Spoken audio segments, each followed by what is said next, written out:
நமச்சிவாய.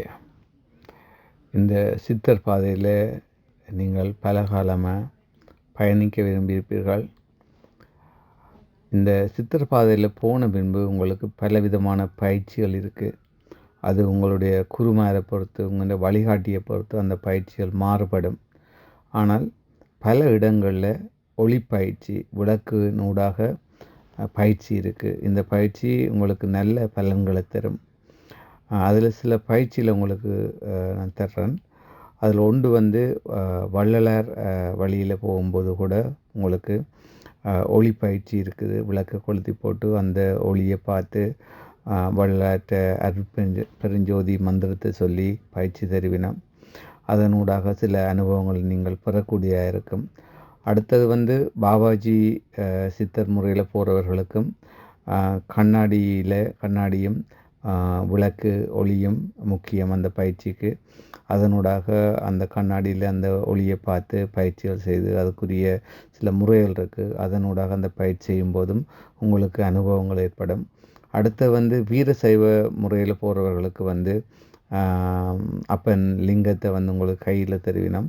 அந்த கையில் லிங்கத்தை வச்சுண்டு அதுவும் ஒரு ஒளியையும் வச்சு விளக்கையும் வச்சு அதனூடாக அந்த லிங்கத்தினூடாக அந்த ஒளியை பார்த்து பயிற்சி செய்ய வேண்டியிருக்கும். அதனூடாகவும் அனுபவத்தை பெறுவீர்கள். அடுத்தது தமிழ் மந்திரங்கள் பயில்றவர்கள் கூட இந்த விளக்கு பயிற்சி மூலம் சில அனுபவங்களை பெறக்கூடியதாக இருக்கும். அதாவது இப்போ விளக்கை நீங்கள் விளக்கை கொளுத்தி அந்த ஒளியை பார்த்துண்டு உங்களுக்கு தமிழ் மந்திரங்கள் சொல்லும்போது அதனூடாக அந்த ஒளியினூடாக உங்களுக்கு இறை தரிசனம் கிடைக்கும், அல்லது அவர்களோட பேசக்கூடிய நிலைகள் ஏற்படும். அது அப்படி கூட இந்த பயிற்சிகள் இருக்குது.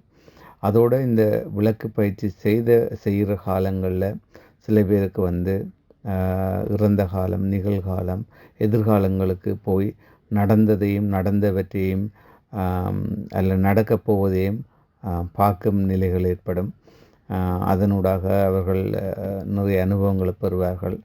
மற்றது சில பேர் இந்த பயிற்சிகளில் உடம்பை விட்டு போய் வேறு உலகங்களுக்கு போய் அங்கே அந்த உலகங்களில் நடக்கிறத பார்த்துட்டு சொல்லக்கூடியதாக இருக்கும். இந்த பயிற்சியில் ஈடுபடுறவருக்கு பொதுவாக இந்த அனுபவங்கள் கிடைக்கும். அதால் நீங்கள் எல்லாருக்கும் ஒரே மாதிரி கிடைக்காட்டிலும், ஆனால் கிட்டத்தட்ட அந்த அனுபவங்கள் எல்லாமே கிட்டத்தட்ட ஒத்து போகும்.